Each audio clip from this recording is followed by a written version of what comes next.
let's just do some supplementary stuff on the Danny story. I know a lot of people basically were very interested in that story and sort of the reaction to it and where we're sort of going next. And I'll also use this as a jump off point to sort of talk about EG. And by the way, as I said earlier, if you want to watch me, Thorin, Monty, and Rich, formerly of H2K, called Rich's Wrath now, sort of discuss all the parts of it. There's a 2-hour stream we did the other day, Four Horsemen. It's on the Last Free Nation. You can go and check that out as well. And recommend you sign up to there, because I'll probably be doing, now that I'm free, I'll probably do some stuff with that. So this is the headline. Sources: evil geniuses failed to care for one of their prodigies. It's a story by me, obviously. Spent a long time on this one. I've been working on this for a long time, as you'll know, based on the timeline in the story itself. And I heard some concerning things, and as I sort of alluded to and said on the Four Horsemen, you know, there's one story I'm always going to take time out of my day to sort of get into, particularly around League of Legends. It is when I hear about players not having a good time and not being looked after, or, you know, because, look, you have to understand, I've been out there, I've seen what the League of Legends scene is like, and nobody ever wants to accept this and nobody wants to admit this, but it is essentially fucked from the start, because what they did is they say, hey, we're in Riot, we're in California, if you're in LCS, be in that state, so within driving distance of the studio so we can come and pick you up. And so everyone gets these big fuck-off houses out there, and then they stick all the players in. And so right from the get-go, team houses are gross. They're so bad. They're so bad for players. No privacy. And it gets worse because, like, it was the norm for a long time where, like, managers and sometimes owners, you know, like, think about the Chris Badawi story, would just be living in the house with the players. What? You're in this spot where you can't get away from, like, your boss. You can't get away from the work. It always feels like you sort of got this, like, eye of Sauron on you. And also, I'll just say this, what they do while you're in those houses is they fucking grind you into dust. I've seen it. I've seen how long a League of Legends team practices. I've seen how many hours of scrims they play a day. And then when you're not scrimming, you're told you have to do solo queue as well. Like, so, you know, I saw ungodly schedules. And I was just like, really? There's no fun? No one gets any downtime? You have to mix it up. Because of this, there's lots of things that go on in League of Legends that they cover up. They don't talk about. We're talking widespread Adderall usage. Remember, this is one of my sort of famous background quotes where when ESL started drug testing everyone and we were looking into whether or not that was going to become an industry norm, you know, a Riot staff member, a Hype Riot staff member literally said to me, we couldn't do drugs testing in League of Legends in the LCS because, you know, no team would pass. So widespread Adderall usage to sort of keep up with the hours and the grind and the focus that you need to have. You've also, on top of that, got outrageous, you know, just practice schedules and burnout. Burning out is a very real thing. Like, no one's ever asked the question. They always say the same thing, don't they? Oh, why do League of Legends players burn out more than any other esport? And people go, well, it's just the complicated nature of League of Legends, of course, plus the fast-paced changing meta and... What about Dota, dickheads? Why have we got like fucking 30-year-olds in Dota? Why is Puppy a thing? You know what I mean? Like, why is he the GOAT? It doesn't. It's a fucking harder game with more to learn. Like, what are you talking about? They don't get burned out because they're not put into this Riot game system where it's young, socially underdeveloped people. Usually, they're plucked to stardom because they're good at a video game, paid these exorbitant salaries because motherfuckers like Noah Winston just inflated salaries for no reason. And with that comes all these like expectations that for me are unrealistic. The general idea in a League of Legends team is, you know, we set the schedule and there is no time off. Do you want to be the best? Do you want to be a pro? If you don't, then fuck you. We might drop you from the team. Also, they create this culture of, it's almost like collective punishment in the military. And again, these are all examples from like just every team. I'm not like just talking about EG here. But, you know, there's like this culture of collective punishment among the players. They work players unbelievably hard. And the ones who can handle it get annoyed with the ones who can't. So it's like a divide and conquer mantra. Players go, why do you need time off? I don't need time off. Why do you need time off? And people are bickering and trying to backstab people, get them removed from the team. And it's because they're fucking flagging, you know, like they're saying, like, please, like, my brain, it's capsizing. So I've covered a lot of these stories down the years, you know. Obviously, I mentioned him in the Four Horsemen. You know, I've talked as well about the one with Quaz, which we didn't get into on the Four Horsemen. As I've said, this is a tale as old as time. Back in 2015, where Quaz was, you know, a really good player, super valuable member of Team Liquid, an incident happened behind the scenes, and nobody was talking about what it was. And at that time, I got told what it was, because that was when I was still very much the League of Legends reporter. I've even confronted Steve Arnset about it in person, because I knew it was bullshit, what went on. But we'll get into it, because, you know, now today's the day stories get told, I guess. This was Team Liquid announcing that they were dropping Quaz from the roster. So it says here, it's with a heavy heart that we announced Diego Quaz Ruiz's suspension from Team Liquid. Now, they're not just dropping him from the roster quietly. They're making a point that this is a suspension. Okay. This decision was made after an incident occurred this week at the Team Liquid HQ in Los Angeles. We're reviewing all of the details surrounding the event before making a final decision. Steve Arnset, the owner of the team, is personally engaged and working closely with Diego and his family. While we understand the desire for transparency, we value Diego's privacy, and we will be releasing further information as appropriate. From Quaz to all my fans, I know this is sad to hear, but this was the better decision moving forward with my life and growing up. I hope that TL finds a sustainable replacement and performs as well as I know they can this season. I am grateful to Team Liquid for giving me the biggest opportunity in my life and for letting me be a part of esports. I wish everyone the best. And the community was shocked, and it was a meme for years. People were saying, like, guess we'll never know what happened. Guess we'll never know what happened about that. That's one of the secrets that we're never going to get out. Why did it happen? Because there was no gaming justification to drop him, you see. Years later, Quaz himself decided to do a video clearing it up. It was like might even have been like 2019. And in it, he wrote out a little thing on a notepad and put it up just so he could sort of articulate himself. And I've got it here, and I'll read it to you. I grew up with a single mom working full time. I had issues growing up, feeling like I didn't belong. I had too much energy. I annoyed kids, and they made fun of me. I lived an unnatural life. Too much fucking time indoors. I degenerated. I mean, by the way, what he's described there in those two lines is a story that probably applies to 80% of League of Legends pros, by the way. Anyway, I got huge anxiety issues when I didn't want to leave my home. Depression where I would not have myself in high regard. I went to psychologists, whatever, didn't listen to them.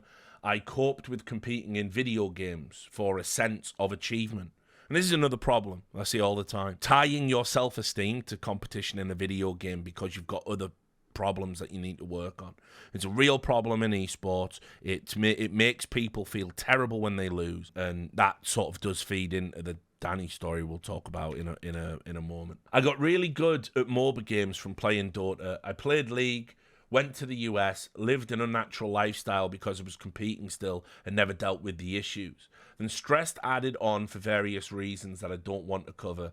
I wanted to try something drastic to help me change my life situation. I read online that some people have been given micro doses of MDMA to help with depression, maybe anxiety also. Managed to find some to use and try that. It happened to contain other stuff in it likely, something stronger.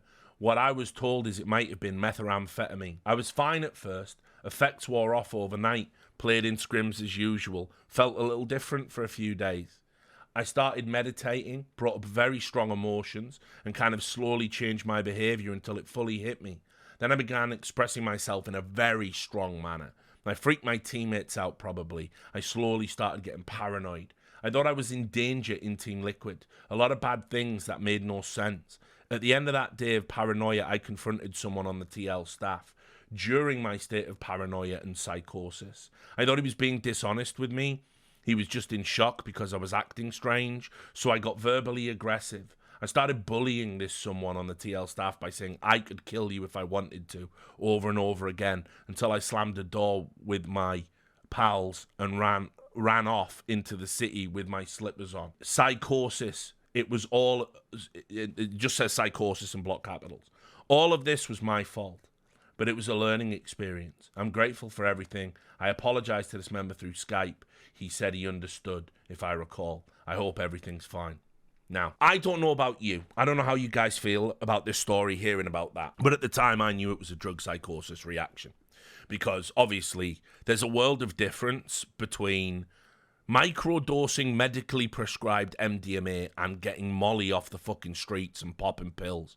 But the point is, if you're already at a juncture in your life where you're thinking to yourself, I need to get some Molly to get my fucking head straight because I'm incapable of feeling joy and I can't get rid of my anxiety, this is where professional help has to come in. And there must have been red flags before that. There must have been red flags. If you're anxious and and you're anxious all the time and you don't feel like you can go out the house, someone has to notice that. And this is the point. You exist in a world of constant supervision, being in a team house, but no one actually looks at the shit they're meant to be looking at. They look and see if you scrim. They look at your solo queue hours. They don't look at your behavior. They don't look at your appearance. They don't care about those things, you see. They just want you to play the fucking games, make the fucking content, and shut the fuck up. And that's why these team houses are fucking so rotten and shouldn't exist. They only exist to save the org's money. It's already a disgrace that he's got to that point and no one's picked up on it. Like, how do you not know? How can you, like, watch somebody spiral into that and nobody thinks, like, maybe I'll pull him aside and have a talk, maybe I'll refer him to a shrink, whatever the fuck. It's outrageous. And this is all the stuff I said to the team. Look, guys, because I told them I knew the truth. They suspended someone for having drug psychosis. They literally ended their career because they had drug psychosis. This poor motherfucker is so gaslit, he thinks he deserves that. And that it was his fault. And that's shocking to me. That's appalling. If somebody is taking drugs to self-medicate because they've got anxiety and depression and feelings of low self-worth, somebody should be getting in there and saying, mate, look, just take some time off. We're going to get you professional help. We're going to help you get clean. Don't worry about it. We know that's not you. We care about you. That's you at your worst. That's you when the drugs have took over. That's a biological reaction to chemicals you're putting in your body. That's, you can't, don't worry about that. We care. We legitimately care. You're still here. You're still part of us. You put them on the bench. You help them get dried out. You didn't do any of that. You just fucking cut them loose because it was an inconvenience. This is one of the top orgs in the world doing this shit back then. How can we be here and no one's learned anything about this? All the truth is there. It's all public knowledge. We've had players commit suicide. We've had players spiral out of the league with, addiction problems. What are we doing? When is somebody going to look at, like, we've got the TSM house where the owner's just bullying everyone, even players on camera. We've got players like breaking down, like melting down, like, just can't take it anymore. You got players self-medicating with drugs. By the way, that story, absolutely normal in NA. Absolutely normal. Kids wanting to get drugs to fucking try and help them because they foolishly believe, because no one supports them, they foolishly believe there's something wrong with them, that they're broken. And if they get some chemical, it'll help. They don't realize it's like, dude, you are good at this video game because of the problems you've had in your life, but there's a way to retain the talent and the skill and the knowledge, but also be happy and balanced. It doesn't have to be this trade-off. People just have to give a shit. You just have to have a modicum of empathy and you can fix all of this. It's why I couldn't not reach out to Maria when I met her. I couldn't walk on by because everyone else in the League of Legends ecosystem does. I really thought with new wave of money and new orgs getting new investment, I really thought we would have these things that everyone says we have. We've got access to sports psychologists and we've got nutritionists and all this other stuff. And it's not. It's still 5 people in a room in a misery factory in a human equivalent of a fucking battery farm grinding games of League of Legends in the vague hope of making money for corporate sponsorship. You can't treat people like that. You can't treat people like that. And that's the thing that terrifies me. We've already got people who are dead. We've already got people who came through this system, came through League of Legends, that are dead. They are gone. We've already got that. Where's the broad empathy? Where's the, like, no, never again? Where is that? And it hasn't happened.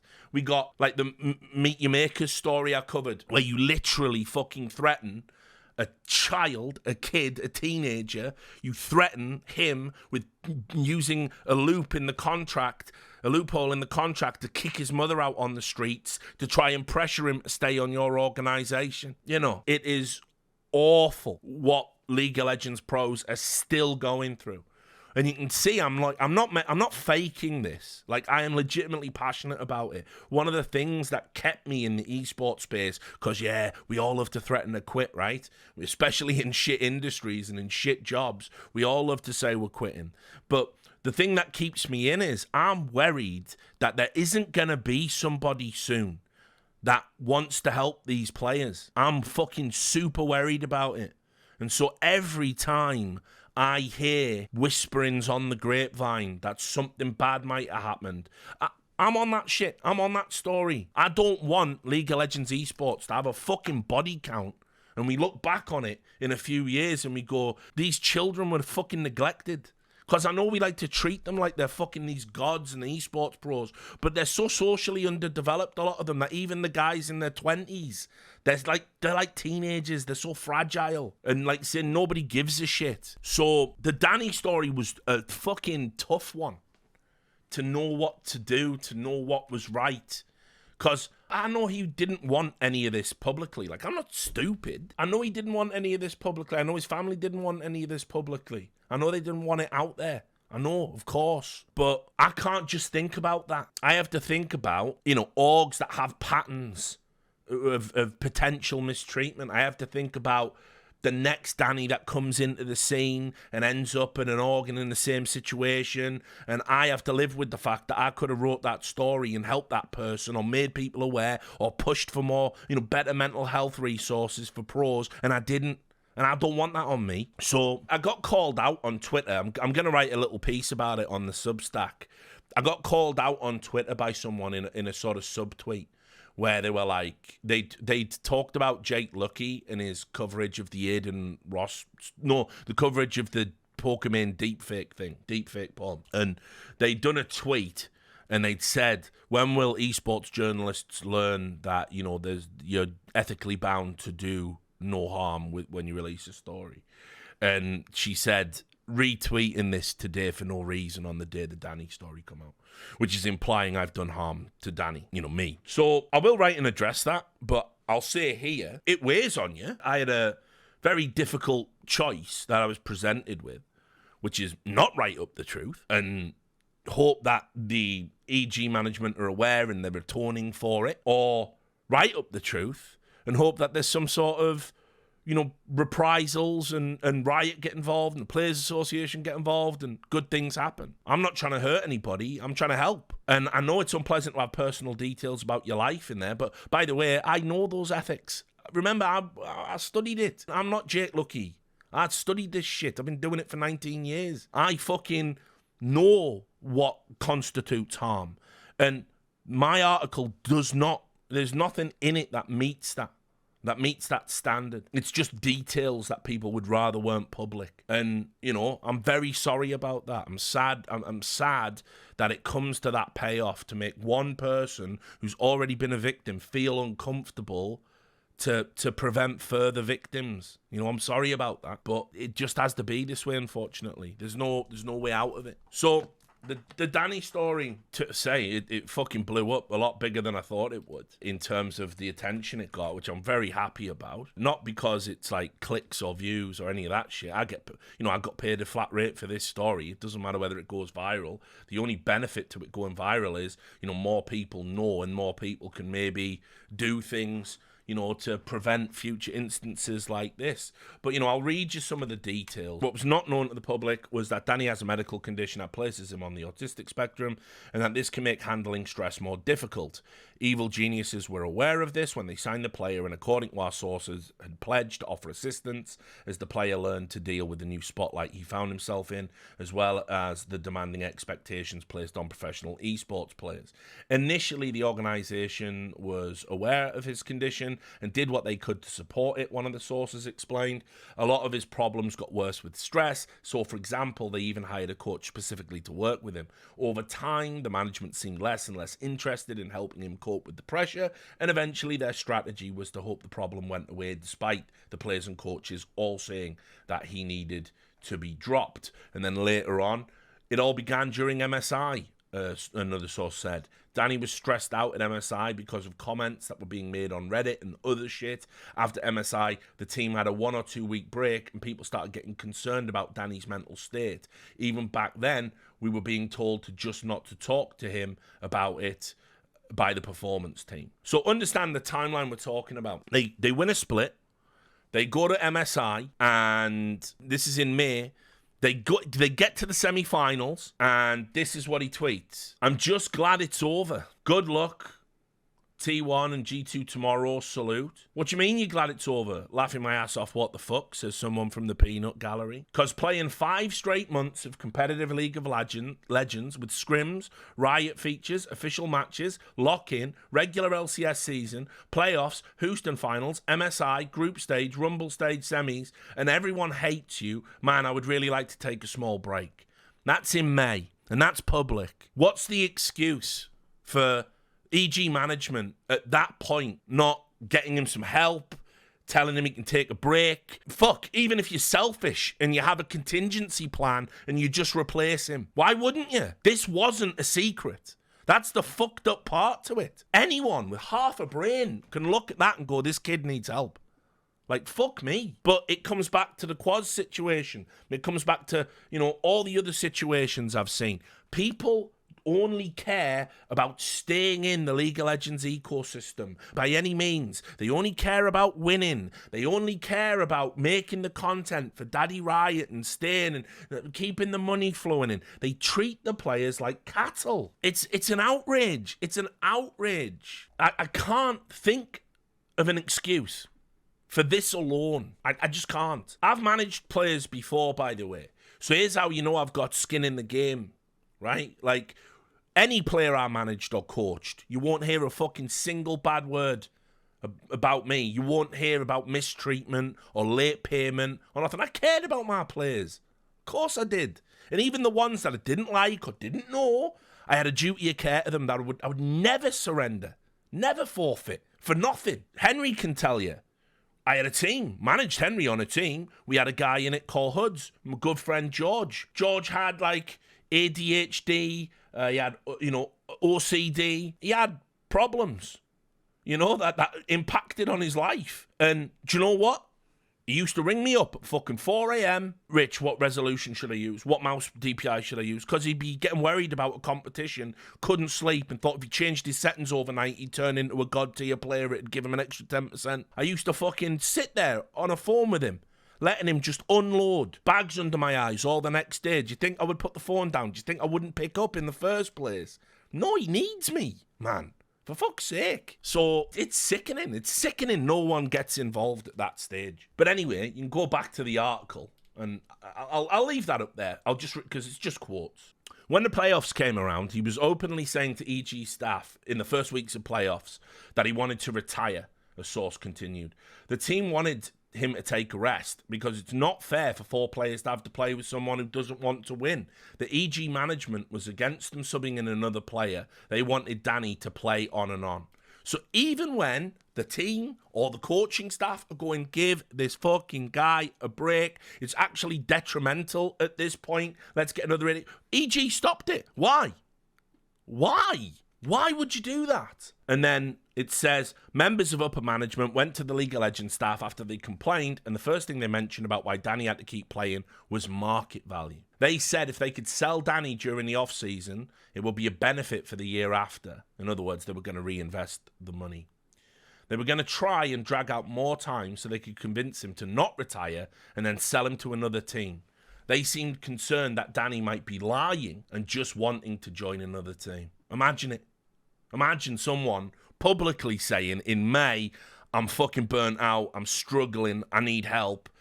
Your team coming to you and saying he needs help, he needs a break, let's bring somebody else in. You keep pushing it back, and your justification for it is we might not be able to sell him. And anyway, what if he's lying, retires, gets out of his contract, and then joins another team? Don't we always say when it comes to mental health things, don't we always say that in the first instance, always believe and support, right? You don't assume that they're lying. If someone called you up and said, I'm suicidal, you stay on the phone, right? You don't go, he's fucking crazy rich and he's, So you wouldn't, right? You couldn't. There'd be no justification for it. It's so mad. And what's even crazier is, still, even after my report went out, and still, after it's so transparent based on things that are just publicly available and everybody knows, there are people literally saying, fuck him, he had a chance to go pro and he blew it. No joke. That's how fucking divorced from empathy the average esports fan can be. You never assume someone's lying when they are begging for help like that. Never. Shocking. And then, obviously, you've got the whole thing with the sister's messages where she claimed that a coach went to the Players Association and said Danny needs help and EG aren't giving it to them. And then EG fired that coach, apparently. Now, I don't know, if that's 100%, but that's what his sister said. And when I reached out to the Players Association, they said this. It wasn't no comment. They said, our official statement is that the PA works to support all players experiencing mental and physical health concerns, as well as as soon as we are made aware of them, through our medical directorship with the Mayo Clinic. But we do not comment on specific cases. The PA has no comment regarding any ongoing investigations at this time. Meaning, that's not saying it didn't happen, right? That is not saying the report is inaccurate. The way that's worded, it's like, oh yeah, we knew when we investigated it, but we can't talk about it. And then it's just sad. It's just sad to see the way the story ends. And, I've got my own suspicions as to why. And you can see from the work, I put a fucking fuck ton of work into this, guys. I was boots on the ground for ages on this. Because it's important. You can see his tweet, he says, hello all, I see there has been quite a lot of news out there. And I want to tell you that it is completely on me and the accusations towards EG aren't true. The truth is that the pressure of being a pro has overwhelmed me to my breaking point, and EG supported me all the way. Now, by the way, if the pressure of being a pro overwhelms you to the point of breaking point, I still say the org has failed. Why do players have to break? Why does anyone have to break? Why does it have to happen? When we know in May you wanted a break. If he'd had a break, he wouldn't have broke. Even that quote in and of itself doesn't absolve them. But then the next part, where he just announces, he says, I love the LoL community deeply, and my wish is that I can offer my fans a unique look into esports with a relaxed view of the space. With that in mind, I'm happy to announce myself as an official member of EG's Creator Collective. I will be creating content full-time on Twitch. So, what you're supposed to believe is, apropos of nothing, they moved him to the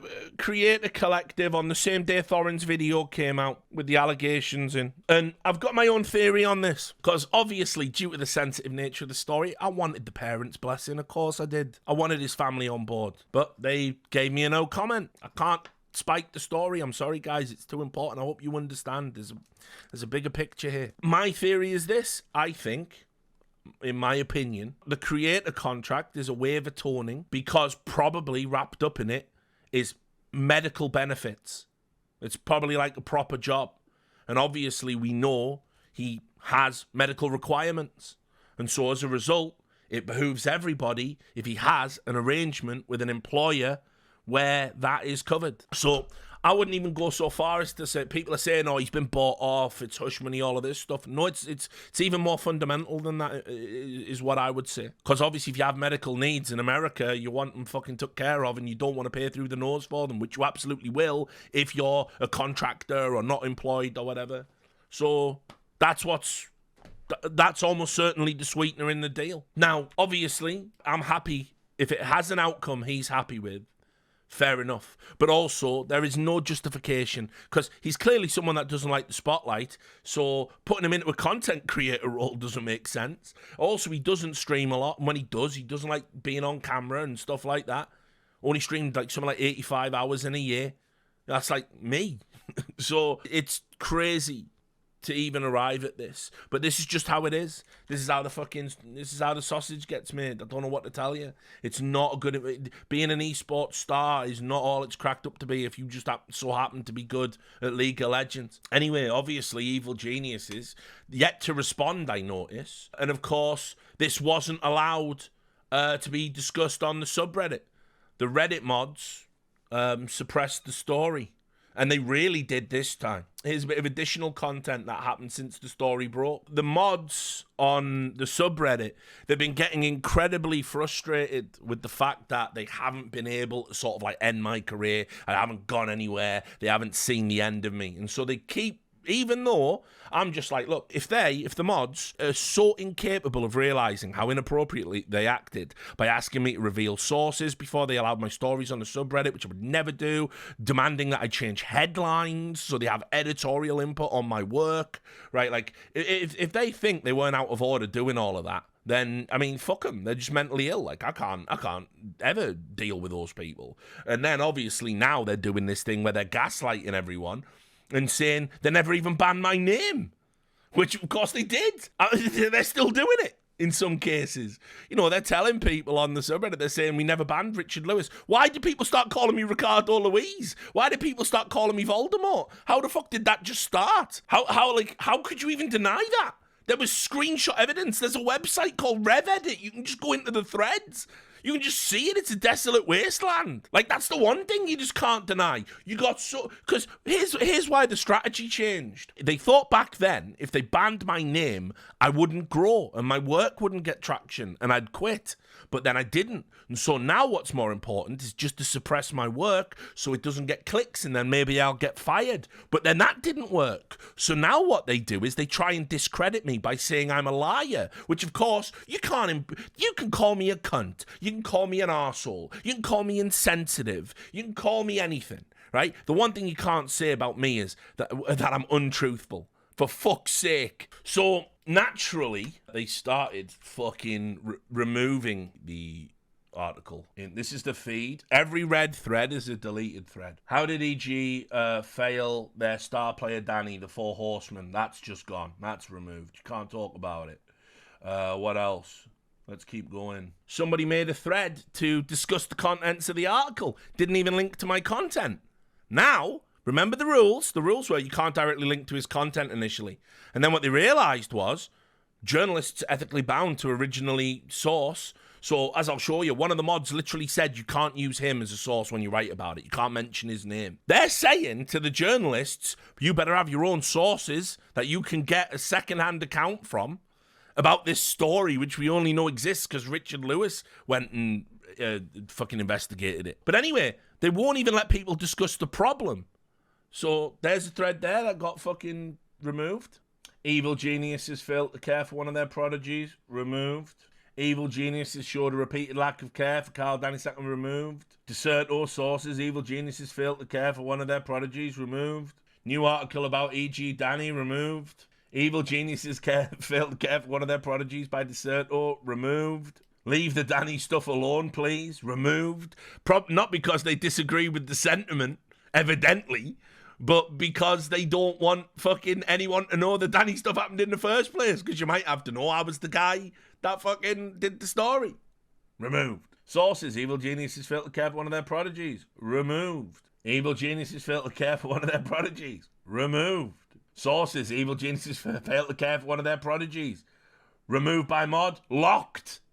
Because it got 7 comments in. You get the picture, right? But then, on top of that, the esports actually wrote the fucking thing. You know, they actually wrote up my story. Did what they're supposed to do.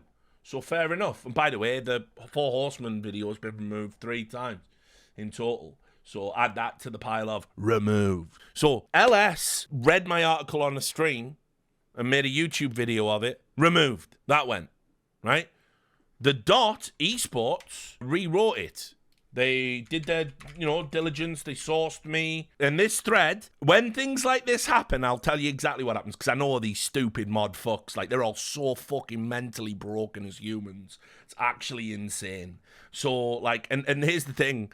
Nothing wrong with that, guys, but get the fucking help, please, instead of lashing out and doing ridiculous things. The irony of people who are so fucking delusional actually hindering people that need mental help and support is just it's just clown world. But anyway, look, so they made a thread got up. We had liftoff because the .esports wrote it up. This thread got up, and you'll notice it's locked and people can't comment. Lack of EG support reportedly pushed Danny to consider retiring before 2022 LCS summer playoffs. When this got up, right, what happened was they went, the .esports have rewritten it, and they went into their little chambers that they always go in and went, what are we gonna do? Are we gonna stop the dot getting traffic because they're not Richard Lewis, and at least and they literally said, because it's got the term Richard Lewis in the story and links to the original article, something you're sort of ethically obliged to do, they locked it. They said fuck them.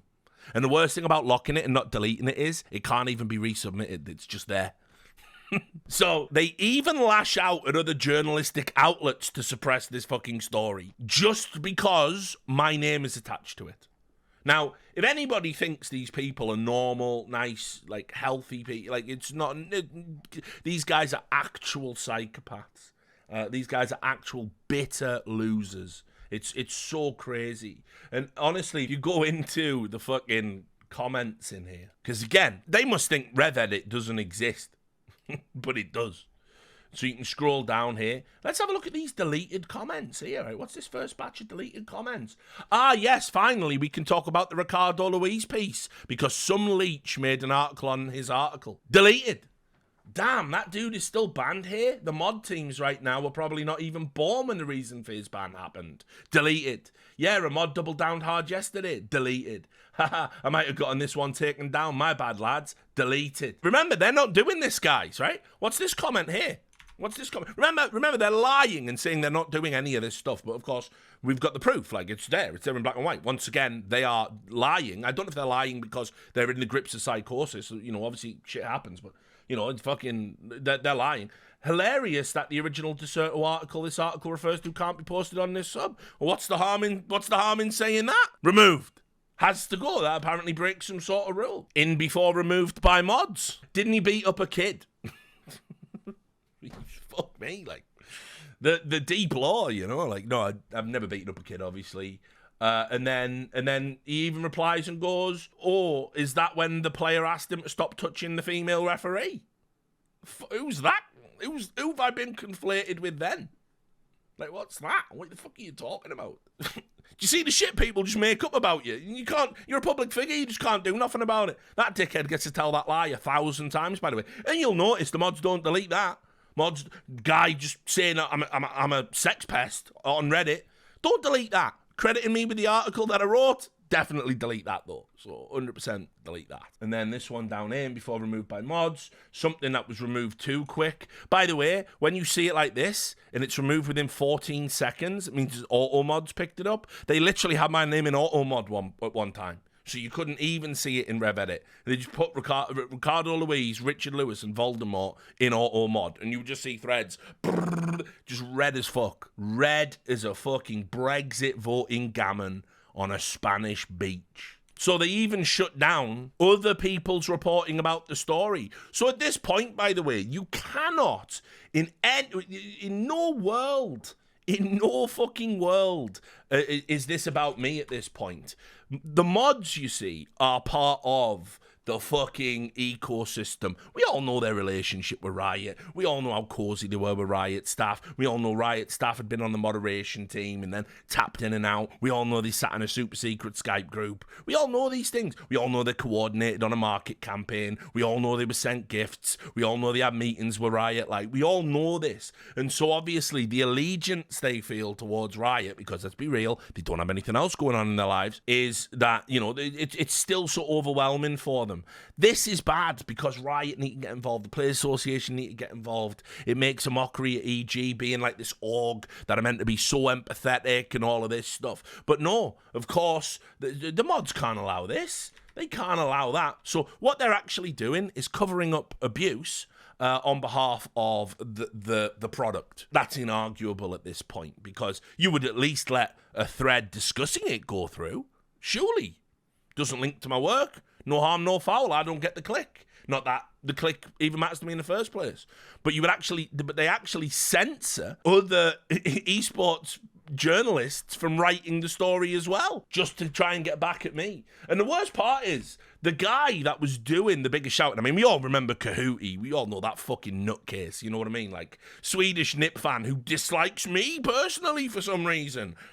Wonder why that might be. I've certainly never written any stories about NIP down the years, have I? Like, just a fucking, again, like, just crazy person, right? But, you know, the other guy that was doing it was this one called Panko King. And he wasn't even a mod. He weren't there. He weren't one of the ones that we were at war with each other. So he's been indoctrinated. I'll get this thread so you can just see. Again, you know, I don't tell you no lies, like, because they let some of the Danny discussion go through back when it was like Thorin's video, right? But when it all gets confirmed, and remember, this guy, don't even know him, never interacted with him, never fought with him, just indoctrinated, probably by Kahootie and Who's a Kiwi. Fucking, you know, just like, it's just mental. It's just mental. Like, he's brainwashed into saying things that just patently aren't true. But here it is. Somebody said, because apparently they said an investigative journalist is going to release a piece on this podcast called Heat Check that they do with I Will Dominate on it. And you can see it says here that's like Richard Lewis for sure. Let's just get into some of this stuff. Laughing my ass off. We don't need to call him Ricardo Luis anymore. You mean Voldemort? So, by the way, no mod can explain why are they having a mass psychosis? Why do so many people think this happened, right? Why do so many people think this happened, right? But anyway, he goes, his name has never been banned on the subreddit, but then tries to twist history. There was a point where every time people said his name, it was an attempt to bring him to the sub and brigade. Who the fuck am I? Candyman! How would typing my name in a fucking Reddit thread summon me immediately? Like, how the fuck would that work? Like, how am I searching it? How would I know? I'd have to be in the thread to see my name in the fucking first place. Yeah, listen, Candyman's cooler than fucking Beetlejuice. I'd rather be Candyman. Like, to summon him? You are fucking out of your gourd. Like, what are you talking about? So anyway, it would bring him to the sub and brigade. And remember, I never vote brigaded. The rules of vote brigading are you click on something and you say upvote this, downvote this. I ironically did it once, and that Kahootie guy has a literal post on Reddit in his own like fucked up little subreddit he has. We're linking to it and going, this is the proof that he vote brigaded. I never fucking vote brigaded. I linked to stupid comments on Twitter, and the reason that they're so fucking ass-pained about that is they don't control Twitter. So if I say this guy's a moron and people start replying, this guy's a moron, I'm not brigading that guy. That's not what's going on. Vote brigading is the only rule Reddit ever had, and that is manipulating votes, which you let Riot do every single fucking day. You know, you literally allow a bot, that fucking Corey Lulu account, to literally bot fucking content on of popular content creators. You have no problem with that, which, by the way, that was against Reddit TOS. It was against Reddit TOS when you were allowing it to happen. You know, you have no issues with that. It was never vote brigading. It's just all a lie. They just fabricated the lie to ban me because they couldn't handle the fact I wouldn't bend the knee to them, and I would be in those Reddit threads calling everyone a dickhead, because why the fuck can't I? What's the rule? I get called a dickhead 500 times, and I say, no, actually, you're the dickhead, and I'm the bully, I'm the bad guy, because what? I've been vaguely successful in my fucking field. Nah, fuck that rule. Fuck that rule. Fuck that rule forever. Never accepting that. And why would I accept that deal? That's fucking mental. Anyway, people would attempt to summon him, bring him to the sub and brigade, so people assumed it was just his name, but his name has never been banned. So in other words, they would delete people saying my name because it was part of this evil summoning ritual to get evil, you know, horned Richard Lewis in there. So he even admits, we were banning people for the name and we were deleting his name, but not for the reasons you said. His name was never banned, but the name, if it was used in the summoning ritual, was banned. Like, mate, how fucking wild do you have to be, like, to fucking say this? Remember, not a mod when all this was happening. Like, you didn't even go and look. It's like you have to be at least there like 5 years or something. He follows it up with his content's been banned on the subreddit for years. I don't know if it was ever unbanned. No. Can you guys at least not ban articles by other journalists doing their basic due diligence by citing his work? And there he says, Look, his work is banned from the subreddit. But it's not my work. It's somebody else's work. That's not what I asked. Let me rephrase that. Do other journalists need to not do the most basic of journalistic due diligence? I understand what you asked. It doesn't change the response. His content is banned. Since you feel it's best practice to make edits without notifying, so now he's getting pissed off about people editing their own comments. Like, how dare you? A guy, by the way, who just deletes anything that makes him look stupid. Just some fucking classic internet janitor loser, right? He said, since you feel it's best practice to make edits without notifying, I'll just edit here. Authors should do their own due diligence and rely on other sources. There it is in black and white. If you're a journalist and I break a huge story and you want to report on it and add some, like, maybe editorial input, add some additional information, some context, just acknowledge it for your readership, you can't do it. You can't do it where I'm involved and expect to get League of Legends traffic. You've got to go into the weeds yourself again and re-break the story just so you can have it on their subreddit. That is the actual standard they're now saying. By the way, this standard has evolved. It wasn't even this bad. And it's because they're just so fucking angry. Seething. I like fucking hear it from here, guys. So seething that you tried to hurt me financially. You know, you did for a little bit. I outgrew it. You fucking tried to make League of Legends this like a set sub, this essential thing you have to be on. It's not. Other platforms are outgrowing you. Reddit's going the way of the door, and you're still clinging on desperately. And then, by the way, when other people just figure out, I don't mind, I get the credit no matter what, right? Now you won't even let me have the credit for the work I do because you can't handle it. Sat there behind your little anonymous fucking gremlin account, seething. It's brilliant. You'll never be able to get me banned off Twitch, Panko King, for calling you a cunt. You'll never be able to get me banned off Twitter for linking to a Reddit account. You know what I mean? You're never going to be able to do them things. You're just a fucking Reddit janitor. And it makes you so fucking mad. You're going to find this clip. You're going to be sat there in the private section of the fucking Discord you're on right now, sat there with Kahootie. We've got to get him, and you can't. It's so fucking good. Meanwhile, I still got to break a super important story and help somebody while you awful trash human beings are trying to suppress it blowing up and people maybe putting pressure on the people that try to do the bad things. Conscience clear. Enjoy your anger. Oh, enjoy it. Sit in your piss stewing. Fucking loser. But then anyway, somebody here said, like, we believe you, right? We believe you. In other words, you know, we all know they were banning my name. Feel free to not. You're welcome to live in a scared little world where just saying Richard Lewis will get you banned from the subreddit.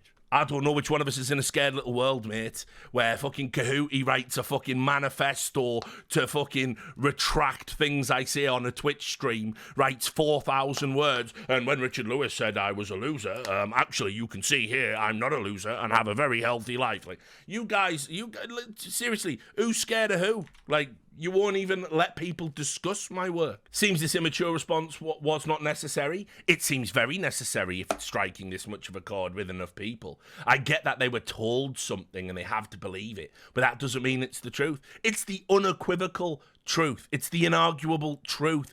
Almost everyone in my community saw this go down in real time. Did we all imagine it? You've even had to twist it. You admitted you were banning people and deleting it from my name. You're just saying it's for a summoning ritual. You're trying to argue semantics, but you're a fucking 80 IQ moron. So it's not working, is it? You're not fooling anybody. He edited his comment. He said I was like Andrew Tate originally, right? And this is, again, what have I told you about how to spot the crazies?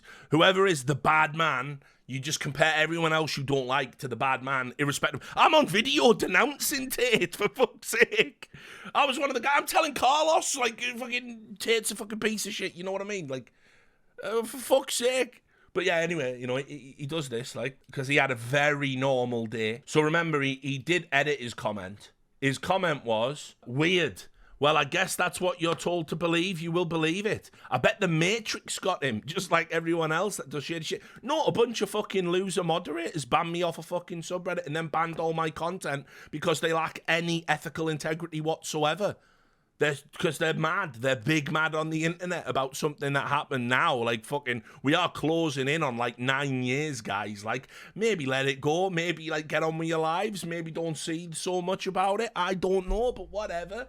So the Matrix got me is apparently what I'm going to say. So weird that it's always those people. Those people. Someone replies with, are you seriously comparing someone who got banned on Reddit because of a fabricated suicide story with a scumbag accused of human trafficking and putting them in the same basket? And he said, if you're concerned about that, I'll remove it. That's fine. I'm just talking more about how everyone seems to chalk up anything bad someone's done lately to the Matrix taking them. Have I ever fucking blamed the Matrix, guys? I literally just typed in Discord today, like, mocking the whole fucking Andrew Tate thing, like, because there's this new fucking thing floating out about how he might have cancer and fucking loads of... The Matrix poisoned him! So I've, like, typed it up in capitals, like all the stupid... Why would I blame the Matrix? There is a reason that to certain people I am a pariah, because I am an investigative journalist that unveils when people do horrible shit. The only way, by the way, you could have a problem with me and my work would be if I didn't fuck with you on that basis. So literally, I'm just going to say this right now. There are tons of people in esports who hate me. There are tons of people that have boiled my blood to the point where I've probably behaved inappropriately, immaturely at times. But I think I'm fighting for the right shit. I'm never blaming no Matrix. Ain't no Matrix getting me. Only me can get me. And then they deleted the next one. He just deleted the comment, right? And what does that comment say? What does that deleted comment say? Again, I won't just jump into the RevEdit window on the stream, but I'll tell you. Oh, it was another one that got auto-removed, so we'll never know. And then it said he's actually banned from making accounts on Reddit. That's by his own admission. Do you know why I'm banned from making accounts on Reddit? By my own admission, I'm banned from making accounts on Reddit for exactly 2 reasons. None of them vote brigading. I am banned from ever having an account on Reddit ever again. A website, by the way, that not only allowed like pedophile subs, right, and users like that would post like with the users that would. Who were like 40-year-old men who would fucking post in like teenage subreddits to try and catfish kids, and they would allow those users and not ban those users permanently. A company, by the way, that actually is sort of employed like some of the most grotesque people, right? They're all allowed Reddit accounts, but I'm not. Investigative journalist, I'm not allowed one, right? And why? Because one, the moderators of the subreddit, back when the League of Legends subreddit was the highest traffic subreddit on the fucking website, went and fucking lied about me and almost certainly violated my data protection, because that information then got passed on to Riot Games themselves. And how do I know this? Because a Riot Games staff member was talking about things that they could only have known about my Reddit activity off-site. So you violated my data protection, got me banned because you were cozy with a fucking Reddit staff member who... They were a fucking trip. They wanted to be a League of Legends streamer and League of Legends influencer. And the second reason is, if you ever create an account to bypass a moderator ban, then the staff come in and say you can't make accounts anymore. So that's why I'm banned. And he's going, yeah, well, he must be evil because he's banned from Reddit. No, it's just another little fucking treehouse, and all you've done is put a sign on it. Give a fuck. I got 500 fucking burners now. There's no, I may as well just like literally start fucking vote brigading and just fucking with everybody. I just don't have the time or the energy, you know what I mean? But I'm in there. I'm always shaping the narrative. I'm like fucking Saruman. Deal with it. I'm in the Palantir. So anyway, the Danny story got totally fucking shut down and suppressed by those guys in that subreddit. And it doesn't really matter. I think my work, it doesn't need to be debated on a forum or resonate. It really blew up on Twitter. I've had loads of positive DMs. Obviously, I addressed like the little bit of consternation I had at the start. But, at the end of the day, it was the right thing to do in terms of publishing the story. I'm glad DeSerto agreed to publish the story.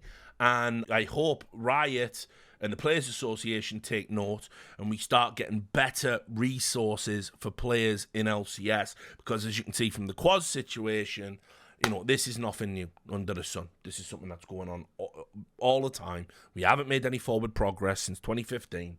Players are still being injured by this in both, a sort of real and metaphorical kind of way. And, I'm not going to allow that. I'm not going to allow that to pass. Sorry, it's not right. So, EG haven't responded to the article, as I said. But we all know that if there's one thing EG does, it's great PR, right? Evil geniuses do PR better than anyone else, don't they?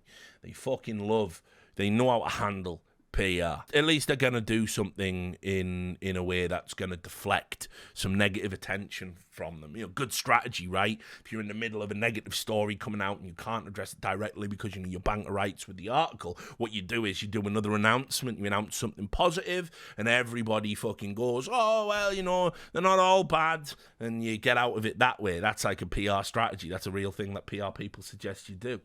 So what did they do this time? What was the clever strategy this time?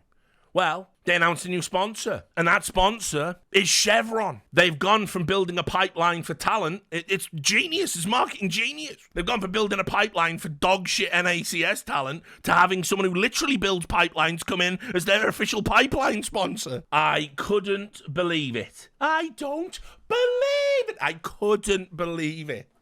I'm like, fucking Chevron? Now, look, there's a broader topic at work here, right? Like, what type of fucking sponsor deal is this? I need an official fuel partner for an esports team, do I? I need an official fuel partner? Is that what I need? Get some old oil in the team, is it? Like, are you fucking mad? And so here's the thing. Obviously, what's happened here is Peak 6 or some of the executives at EG have managed to fucking finesse Chevron into saying, you know where you need to be advertising? Big oil. Esports. The Zoomers love oil. They can't get enough of it. They think oil is bussing for real. Like, what are you fucking... Oil! Chevron! Like, why? What the fuck?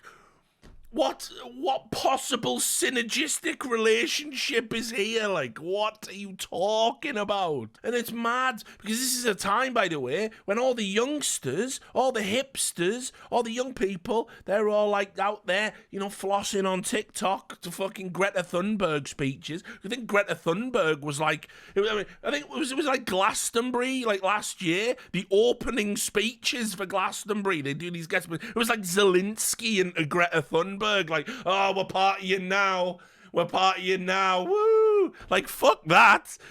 So it's fucking mental. Like, people are more environmentally conscious now than they ever have been. People are more aware of, like, the dangers of big oil companies, because here's the fucking grift. Here's the fucking grift that I cannot stand. Like, a lot of people might not know this, or it might also have become one of those facts that everyone knows and people are bored of, and even got to the point where people might suspect it's an urban myth, but I assure you it's true. The term carbon footprint and being individually responsible for our carbon footprint was brought up by a fucking think tank of big power companies and oil companies and electric companies and gas companies, because you know what it does? It absolves them of the responsibility of fucking destroying the planet, and it puts it on you. And if you don't turn your lights off on a night or put your fucking PC in sleep mode, you're destroying the planet. Not the single biggest fucking polluters on planet Earth, the likes of Chevron, and they make you feel guilty, and they make you think if you don't have solar panels on your roof, you're the evil. You're not the evil. You don't make a dent. These cunts do fucking operations where it's like, whoopsie doodle, a pipe burst, and just fucking gallons and gallons and gallons of oil just go out into the sea, destroy all marine life, set back ecosystems hundreds of years, and then somebody comes in, the EPA, and goes, whoopsie doodle, here's $1 million fine, which is nothing. They just fucking burn $1 million. They don't care. Meanwhile, now, if you object to, like, having a product that says, would you like to make a contribution to the internet or buying a games console, you must activate sleep mode and all of this stuff. If you object to that, you're apparently a right-wing nut job. No, here's what I object to. I object to you saying we've all got to take individual responsibility and then letting these motherfuckers operate with impunity and only giving them fines when they destroy wildlife, destroy the planet. How about shutting some of these cunts down? How about actually doing it? How about actually shutting an oil company? What's that? We're too beholden to oil, so we can't do it. That's the whole fucking paradigm we're locked into. It's why we have to play nice with Saudi Arabia. It's why actually, secretly, the fucking sanctions against Russia hurt Europe, maybe even more than the fucking Russians themselves. I won't even get into America blowing up the fucking Nord Stream thing. We'll just shelve that one, Richard, because I'll pull what's left of my fucking hair out. So, the idea that you're going to announce this hip, cool, young product. We're partnered with Chevron. Holy shit. I'm Rufus in the chat. Yeah, no, it is a matter of time before Raytheon is here. Raytheon are probably already, somehow, if you think about it, already sponsoring shit. US Air Force, US Army. I couldn't believe it. I couldn't believe this. I was like, when I said, is there no money esports will say no to? I'm still always surprised. I just want to bring this into clear focus before I just talk a little bit about why Chevron sucks. E.g., in the midst of a scandal about how they treat their players, decide to announce a sponsorship with an oil company that is known on the record to have, had some of the worst environmental impact, and they think, this will turn it round. And you're doing all of that while your fucking slogan is live evil. I don't know, maybe these Satanist conspiracy theories aren't fucking lies at this point. Like, maybe the evil geniuses executives are all there with, like, the fucking horned gowns on, and they've got a pentagram on the fucking floor. Oh, Satan, all hail Satan. We live evil for you, Satan. Like, bring us the environmental disasters, Satan. We will destroy the Nephilim's planet. Yes, like, is that actually happening? Like, is that? It's so wild. Like, it's so wild to even fucking think they're doing things like this. Like, I just don't get it. Like, and yeah, I did drop the word Nephilim. Deal with it. So anyway, okay, why, like, the reaction, by the way, if you want to go on that tweet, is fucking gold. The reaction is gold. Oh, and yeah, I did retweet it, the reaction's gold, the comments are gold. I'll read you the comments. I won't go on, because you never know when you're just going to get a surprise penis on Twitter, but, it's dangerous for a Twitch streamer. How on brand of you, incredible PR move. This is a banger. Good for them. Good to see an organ partnership with something that isn't an NFT. Brilliant. Again, like, oil company polluting the planet. NFTs, like, that's a touch grass comment if ever I fucking saw one. Anyway, how did EG lose control of the narrative and fumble the goodwill they earned in 2022 so hard? Impressive. Damn, what a move. You saw FlyQuest doing environmentally friendly initiatives and said, you know what, we can do that, but badly. Most average evil geniuses moment. Obviously, the Zoomers came in. Lots of L's. Somebody said... What are your thoughts on Agent Orange? That's fucking unreal. What a comment that is, right? Fucking hell. Wow, this is pretty ass. FlyQuest plants trees. EG does this. This is legit so on brand. What would you need a fuel partner for? Living up to your name. Sad. L. Even more blood money in esports. He's a Richard Lewis reader right there, you can tell. And so anyway, on and on and on and on it goes. And there's loads of posts, loads of links and articles, so I don't have to research them, which is just brilliant. Super happy about that, because Chevron was in the news recently. I didn't get round to ever covering it on like an I Hate It here or whatever, but I did watch it. I was watching this unfold because it was sort of hard to believe. Now, for many of you boomers, Erin Brockovich is just a movie. You probably don't realise, she's still an active lawyer in America. She does great work, advocating for environmentalists, civil rights, civil liberties. She's great. Anyway, here you go. This is just one of the insane stories about Chevron, right? Just brilliant. Welcome to esports, I guess. Get to the back of the evil queue. Doesn't even matter. You can see the article. This lawyer should be well famous for his battle with Chevron, but he's in jail. Right? And the long and the short of this, and it's a great read, it's on The Guardian, I urge you to read it. What happened was, Chevron has been accused of polluting the Amazon. This chap had land, and it got poisoned, and so he took a legal battle against Chevron, and I'll just give you the sort of nut graph of this article. Nut graph. What if I told you that a multinational oil company allegedly polluted the Amazon for almost 3 decades, and that the oil company has spent even more years refusing to accept liability, or that a US attorney who agreed to represent thousands of Ecuadorian villagers in a lawsuit against that oil company has lost his law license income, spent hundreds of days under house arrest in New York, and in 2021 was sentenced to 6 months in prison? That's what happened to this guy. And just, released now, of course, but it's just insane. Chevron haven't paid a dime towards the fucking cleanup operations, in 30 years. They fucking wrecked this guy so hard legally, despite him being a lawyer. He ended up having to go to prison. I can't remember what it was for. I think it was some sort of technicality that they got him on in terms of like things he'd said or done. But I can read you some of the details here, actually. It was contempt, maybe. Let me see. During the suit, which Chevron won, the company demanded that Donziger turn over his phone and computer to their legal team. After Donziger refused, arguing that doing so would violate attorney-client privilege, the judge in the case charged him with criminal contempt of court. Oh, you've got to love the legal system, don't you? The U.S. Attorney's Office declined to prosecute him for contempt, so the judge in the case made the extraordinary move of appointing a private law firm to represent the government in prosecuting Donziger, a development that 2 U.S. senators called highly unusual and concerning. The senators also noted that the firm appointed to prosecute Donziger previously represented Chevron. So I don't know about that judge, do you? Don't know about that judge, but that oil money, right? It goes on to say he was deemed a flight risk, so because of that, Donziger spent more than 800 days under house detention with an electronic ankle bracelet while awaiting the outcome of his trial. In 2020, according to The Intercept, Sharon Lerner, Donziger's bank accounts were frozen. He now has a lien on his apartment, faces exorbitant fines, and has been prohibited from earning money as of August 2019. A court also seized his passport and put him on house arrest. Chevron, which has a market capitalization of $228 billion, has the funds to continue targeting Donziger for as long as it chooses. Esports. So Chevron are pretty cool. Well, surely though, that's just one case, Richard. That's one case. You can't blame. Everyone gets one. It's like Spider-Man. Come on, Richard. Everyone gets one. All right. Okay. Well, everyone gets one. Yeah. All right. That's fair enough. But what about two, dickhead? What about two? What happens if they do two? Study of US oil refineries ranked Chevron El Segundo as the worst emitter of 2 water pollutants.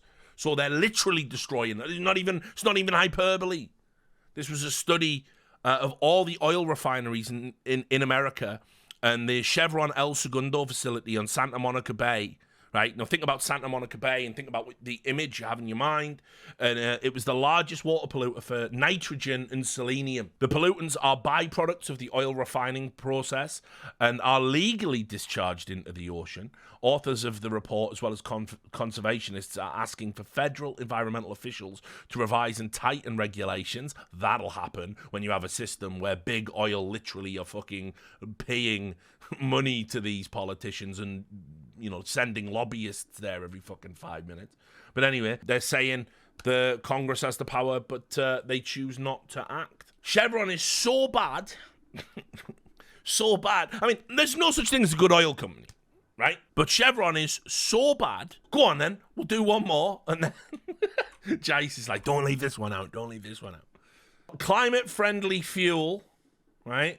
Climate-friendly fuel, just nice and climate friendly, comes with an astronomical cancer risk. And so this is the good news that the EPA gave a Chevron refinery the green light to create fuel from discarded plastics as part of a climate-friendly initiative to boost alternatives to petroleum. But according to agency records obtained by ProPublica and The Guardian, the production of one of the fuels could emit air pollution so toxic 1 out of 4 people exposed to it over a lifetime could get cancer. That kind of risk is obscene, said Linda Birnbaum, former head of the National Institute of Environmental Health Sciences. You can't let that get out. Just a 1 in 4. we take those. We take 1 in 4 chances. So anyway, Chevron's history is so checkered. They actually have a whole Wikipedia page just dedicated to their bullshit. It's like, look at this. It's so brilliant. Crushed it again, evil geniuses. Live evil. that organization. Good lord. Good lord.